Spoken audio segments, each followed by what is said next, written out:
What's going on, guys? Today we have the pleasure of hanging out with Sheneese Starr. She's a curator. She's a motivational speaker. She's an activist. Hang out.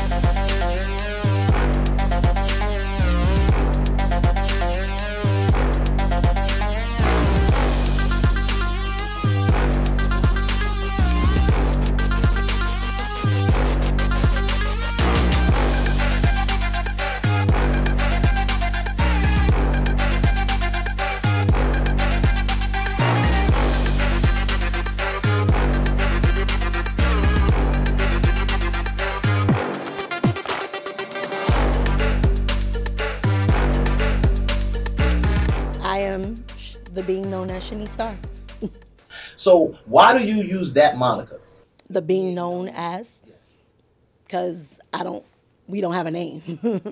So I'm the being known as Sheneese Starr. So for people, because people may not know where you're coming from with that, what does that mean? And they probably won't get it in this quick little session. That takes decades of really getting to the root. So if that piques your interest, right, go within. Got you.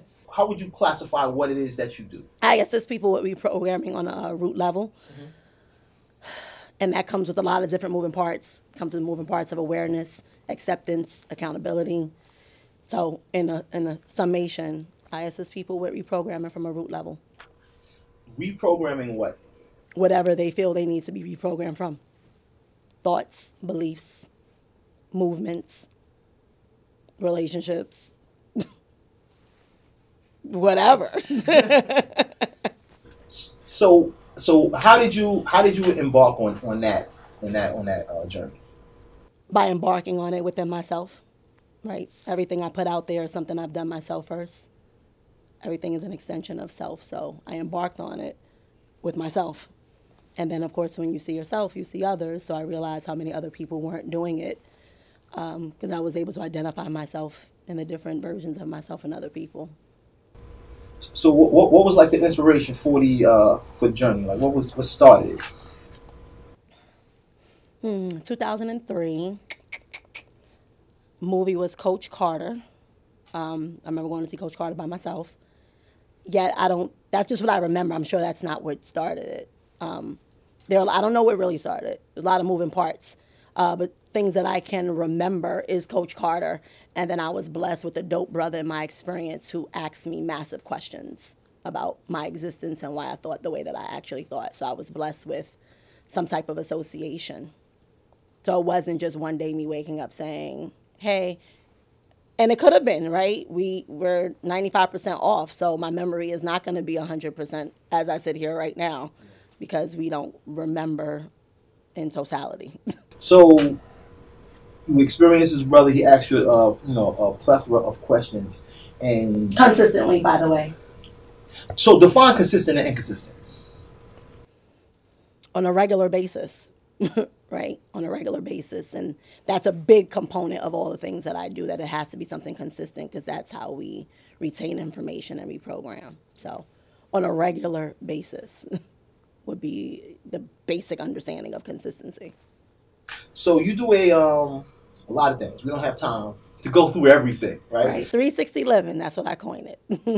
So you do an event, let's get and be better together. Correct. Can you talk a little bit about that? Sure. That actually came from Celebrate Thy Brother, right? It's all links in a chain. So actually one of our brothers at Celebrate Thy Brother in 2014, in his acceptance speech, he was talking about how the black woman can't give up on him and he can't give up on the black woman and that we just need to be better together. And I was like, that was dope, right? Just replaying it back. And then, again, paying attention, like what's missing in our actual communities, what's missing in households, what's missing in my personal relationships.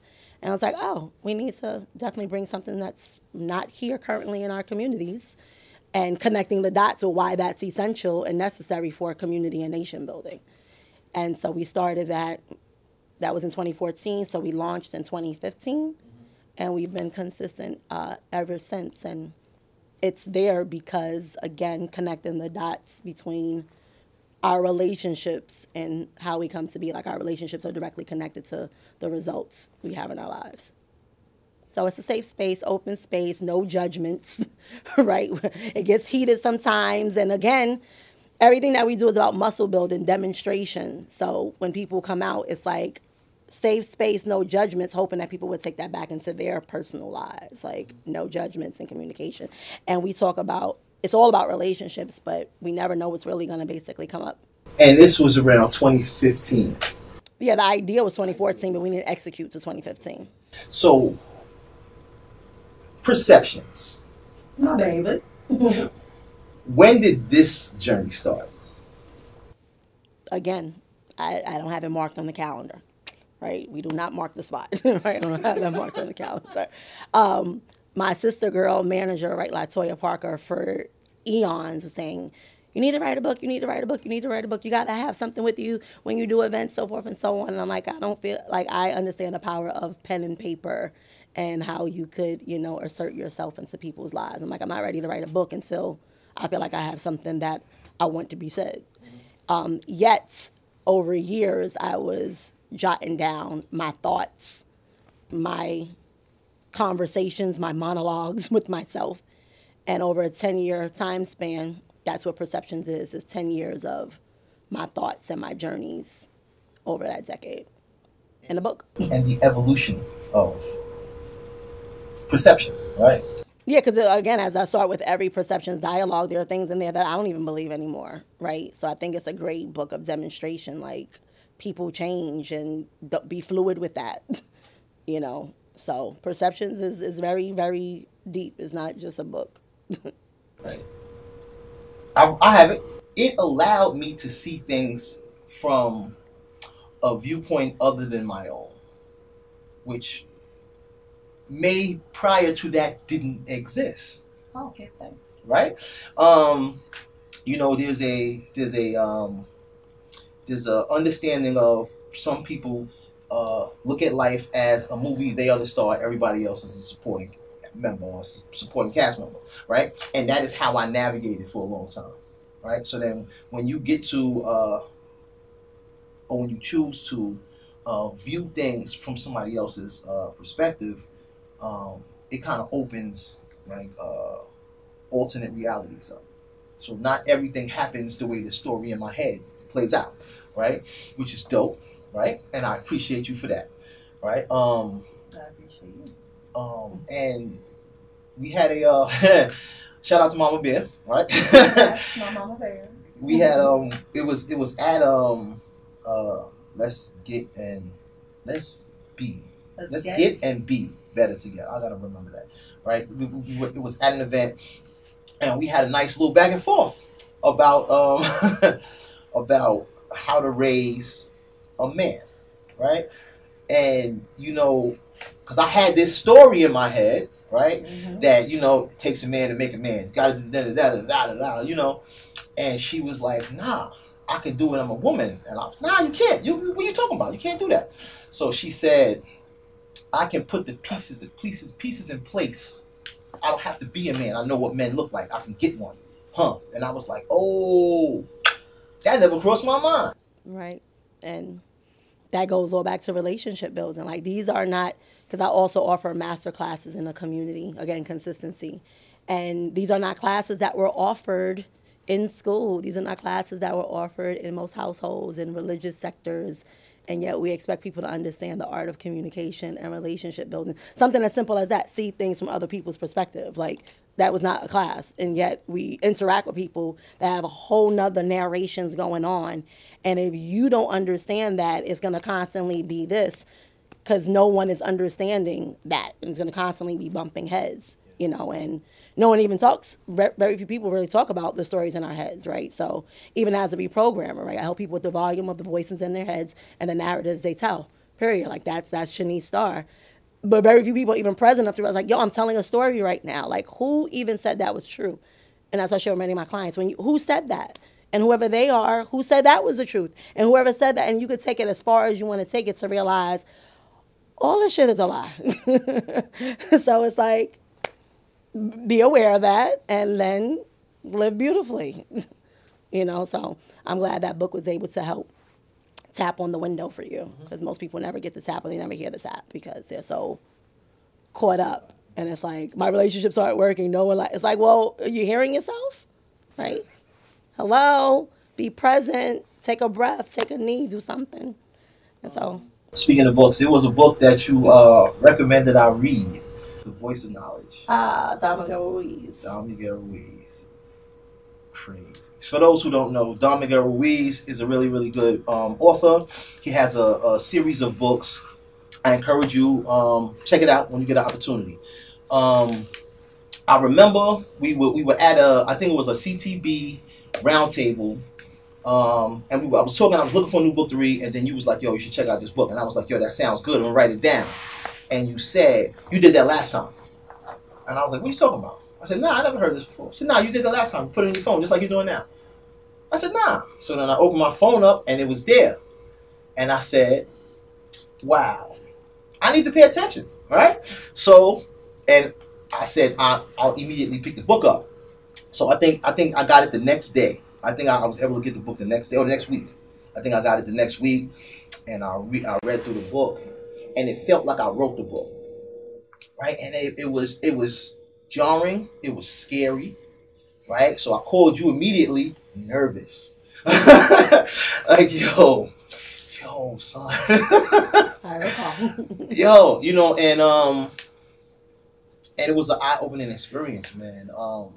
There's just so many things that we accept for reality. We don't argue with it, right? We agree to participate, you know, in the dream of the planet. That's how he worded. And we never challenge anything. It's programming, it's conditioning, it's wiring. So it's like you trace it down. Oh, as children, most people were not taught to ask questions. It was called disrespectful, child stay in a child's place, right? So again, I help people reprogram from a root level. I was blessed to be in a household where my mother allowed for questions. I didn't get in trouble for asking questions. I didn't get in trouble for holding her feet to the fire. Like you said, but where other people like, oh my God, you let your daughter talk to you? Like, she's a human. Like, and she still says it, like, they're little humans. Like, so when you say, like, we just accept, well, that's normally how it was. This is the religion you're going to take. This is how relationships are. You go to bed at this time because I said so. You go to school because I said so. Because they don't even really know. So they're just passing it down because I said so. Never realizing I ain't going to use none of this shit in real life. Like, I'm not going to need to know the presidents, the 7 wonders of the world. I'm not going to need to know any of that. And just constantly, so then you become 20, 30, 40, and you're like, challenge reality? Like, that's not again, it's muscle, but I was never even taught to use that muscle. Like, what are you talking about, question it? No, we just eat it. They put it in front of us, eat it. It's like going to someone's house and they're like, you better eat that food. It's disrespectful. Even if the food look nasty, you're supposed to eat the food. It would be disrespectful. I'm one of those people that's like, no, it's disrespectful for you to expect me to eat something I don't want to eat. I'm not going to eat the food because worry about hurting your feelings. But that's life. Like, no. You don't want to ruffle any feathers. Don't send the food back. They're going to spit in your food. And it's like, are you hearing yourself? And then that's mixed with creating reality. Like, so you're going to create that reality that hasn't even happened about someone spitting in your food or someone being offended. It's just so many moving parts. And because we're constantly moving, we're not even still to see that there's so many moving parts, you know? So it makes sense that people don't challenge it. We were not, it's like we talk about in our sessions where it's like, I don't understand why people just can't tell the truth or why people lie or why, and it's like, hello? They were taught that, even if it wasn't sit down saying, this is how you lie.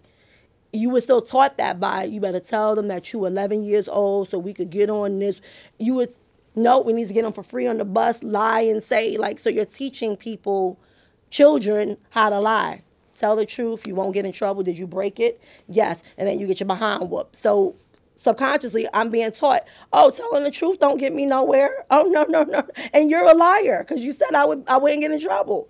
And we're not taught to see that. Like, we think it has to be, oh, because I didn't do this to a child that I wasn't teaching them. And it's like, we're in classes from the moment we're in the womb, and we don't even know we're in classes, you know.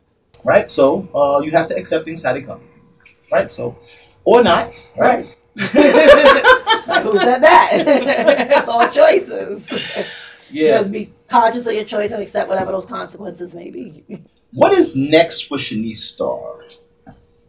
Just going deeper into the things I'm already doing. I'm not interested in, like Toya mentioned this the other day, I'm not interested in doing too much of this going wide. I'm just interested in going deep.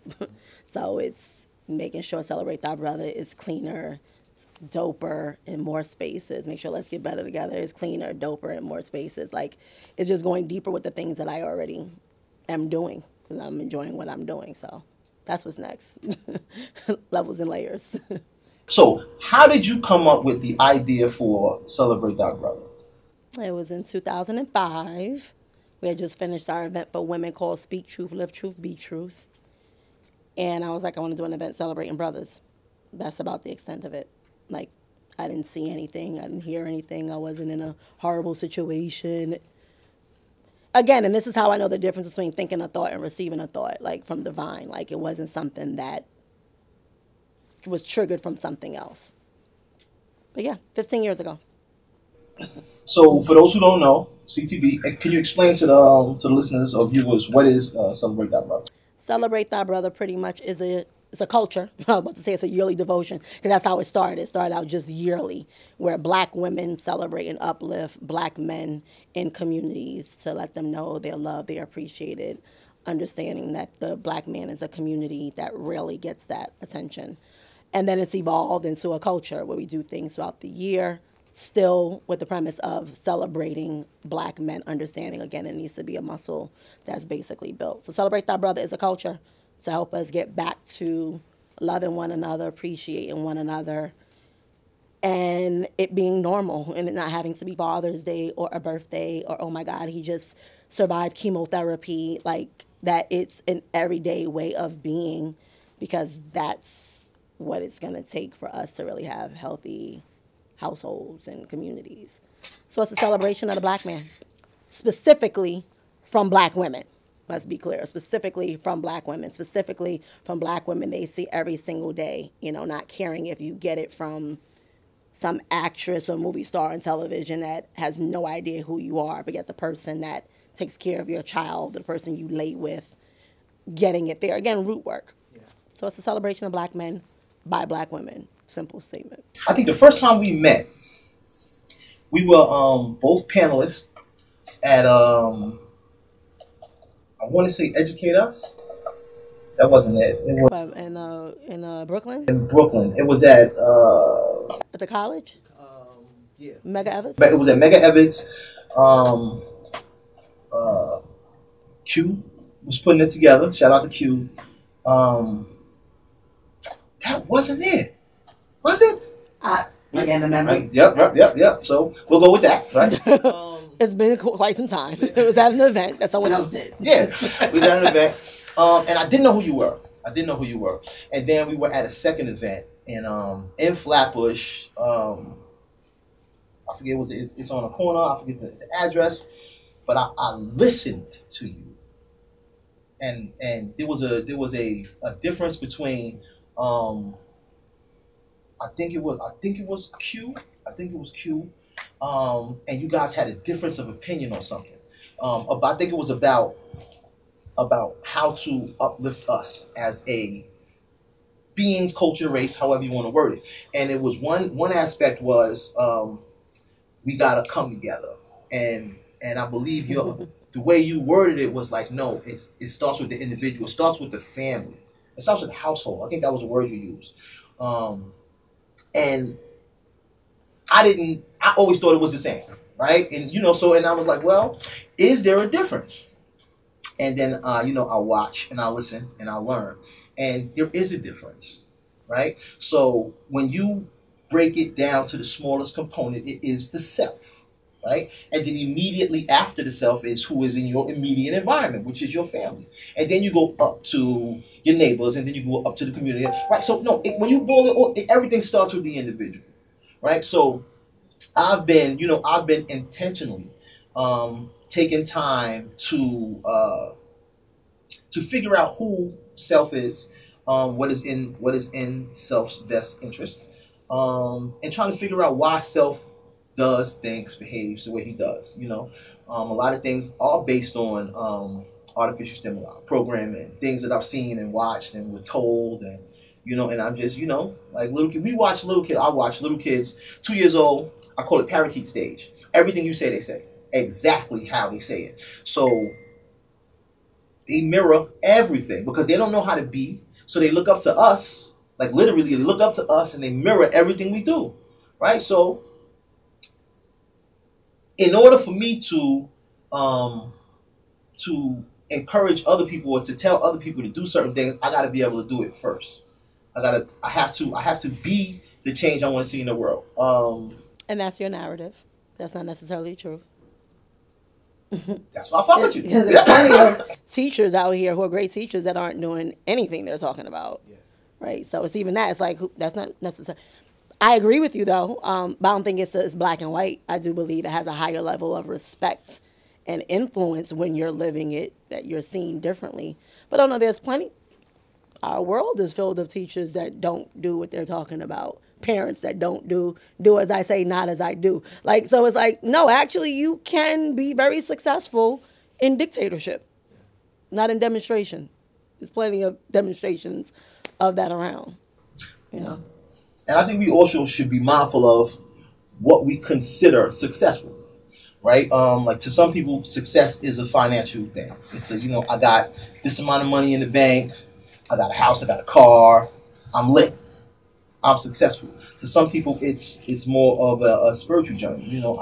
I can sleep well at night, and that is successful, right? There's no one path. There was a, and that's anything, by the way. That's any word. Meaning that could be said the same thing about marriage, being healthy. Mm-hmm. Like that could go for any word. Like it's whatever that person believes it is. The main thing for me is making sure that's what you truly believe it is, and it's not someone else's domestication. That's where the word comes in at. Like success is, and it's like, okay, if you believe that, but do you really believe that, or is that someone else playing out in your head? That's where the real word comes in at. To be like, to know if that's really you or somebody else. Then you can go live it out. And that's, again, with anything. And we talk about that in our sessions quite often. In conversation, people don't ask more questions. So it's like, so you believe in success? And very few people say, well, what is success to you? Do you believe in marriage? Well, what is marriage to you? Do you believe in being faithful? Well, what is... And people think, oh, you're being tedious. And it's like, no, that's called conversation. Because we could be using the same words and having two totally different dialogues. But again, that wasn't taught in English class 101. Like, it was read the book and know how to pronounce your words and sound smart versus listen and comprehension. And so, say that to say it doesn't matter what the word is. People just listening enough to get clear, not judge, realize that person has their own perspectives. Because I don't have to agree with you on success. But now I have an understanding of what you're saying, even if I don't agree. Yeah, there's I guess there's supposed to be a universal understanding. Like a word is supposed to mean a thing. Who said? Huh? Who said? The state when they institute these tests. Right, and who? Like, you see what I'm saying? No matter what, it goes back. So like, why we get so caught up? Like I was vibing with a brother the other day, and he was like, "Yo, I was just thinking about where words come from." And I had this whole other bill by myself. So when he brought it up, and he was like, who said that that's going to be called the camera? Who said that's going to be called the hat? That it's going to be called the shirt? Like in another country, that means something totally different. And so he was just like, who came up with that? And again, most people don't even think that way on a regular basis. Like, and it's just like, but it's important, yet it's not important, but it's important to realize it ain't that important. Like, it's important to realize it's not that important because someone created it because they felt like creating it. Period. We were not born billions of years ago with energy and Source said, here's a dictionary. Like, someone created it, and then collective energy, dream of the planet, other people agreed, and now it's like, this is now stamped with truth, right? This is now called a chair. And then you look crazy if you're like, I don't want to call it a chair no more. Like, people think you're crazy if you're like, I don't want to call it a chair no more. I choose not to call it a chair. But again, that's not traditional monologues. I remember I had to have been maybe 8 or 9. And we were learning, we were in school, and I remember it was like he made all of these words. He made the word bubble. And I was like, how do you come up with bubble? Like you just, but then, so he said these things are, so why can't I make up a word? was my logic. If he can make them up, I can make them up. Right? So I started making up words. And people looked at me like I was crazy. And I was like, yo, but if he can do it, why can't I do it? Right? So, you know, being young and impressionable, you listen I listened to the dominant influences, right? And I was like, well, I can't do this, can't do that, right? And then you fast forward to, you know, not too long after that, when people are just making shit up all the time. And it's like, I needed to listen to myself, right? We're here to create, period. We're here to create. I mean, that's my belief. Like that's why we have free will. Like, that's the best magic on the planet, like free will. Yeah. It's the one thing that God, source, Allah, whatever title you want to use, right? Mary, grace, water.